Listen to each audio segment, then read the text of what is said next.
आज मी इथे गावी आली आहे, तर इथे मी गावी झाडं लावलेली आहेत ते दाखवणार आहेत या व्हिडिओमध्ये. या व्हिडिओमध्ये आजूबाजूला थोडे आवाज येतात ते लहान मुलांचे, आणि व्हिडिओ काढताना थोडा हवेचाही आवाज आहे. हे लिंबाचं झाड आहे. आता सुद्धा उन्हाळा होता त्यामुळे हे झाड एवढं वाढलं नाहीये.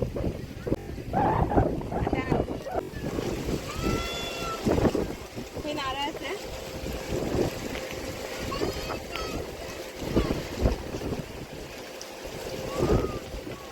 इथे हे 2-3 आंबे आहेत.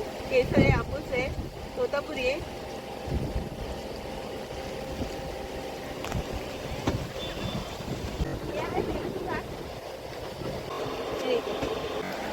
हे छोटे छोटे पेरू लागायला लागले.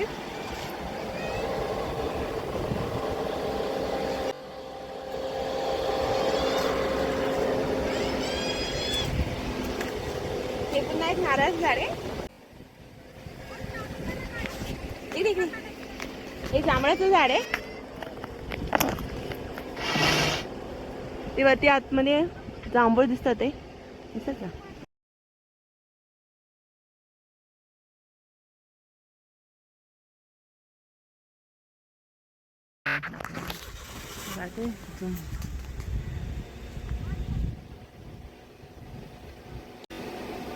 काही काही ठिकाणी जांभळाचं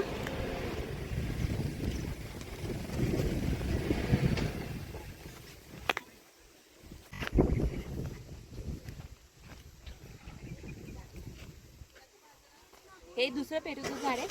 त्याला खूप पेरू लागले छोटे छोटे. पूर्ण झाड आणि भरलंय. इथे एक एक याला 2-3 असे आहेत. हे बघा,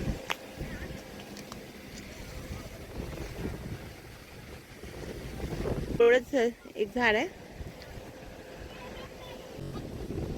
हे पेरू झाड आहे. याला खूप पेरूचे फुलं लागलेत. छोटे छोटे पेरू लागलेत. पेरू म्हणजे कळ्या आहेत. या कळ्या फुलून आणि मग पेरू होणार आहेत. पूर्ण कळ्यांनी झाड भरलं आहे. प्रत्येक फांदीला 2-3 तरी कळ्या आहेत. आता हा 12ही महिने आंबा आहे. 12ही महिने आंबा असतो हा. एक छोटंसं कलम होतं, याला आता आले होते ते तोडलेत. त्यानंतर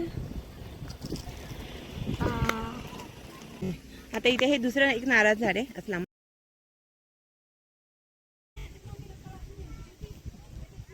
हे एक दुसरं एक नारळाचं झाड आहे.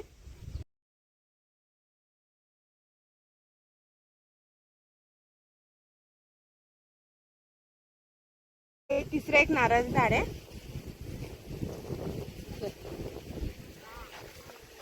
आणि इथे अजून एक जांभळाचं झाड आहे. याला खालपर्यंत जांभळं लागली आहेत. हे बघा, तुम्ही बघू शकता किती खाली आहे. मला हातही सहज जातोय, एवढे खाली आहेत हे जांभळं. आत्ताचे छोटे आहेत, खूप ठिकाणी लागले. वरती पण आहेत, तुम्हाला व्हिडिओ मध्ये दिसत असेल.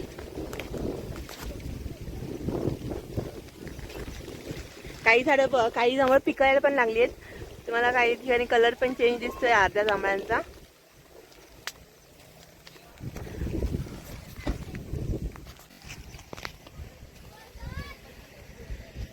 ऊन आलं गं.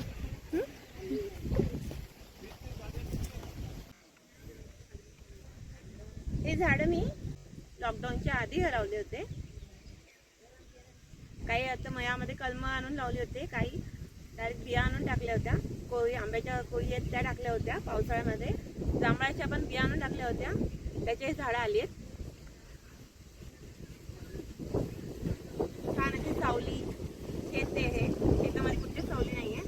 त्या झाडांच्या खाली शांत थंड हवा सावली होती. इथे वातावरण पण बदललंय. पाऊस आले, ढग आले, पावसाने वातावरण झालंय. इकडे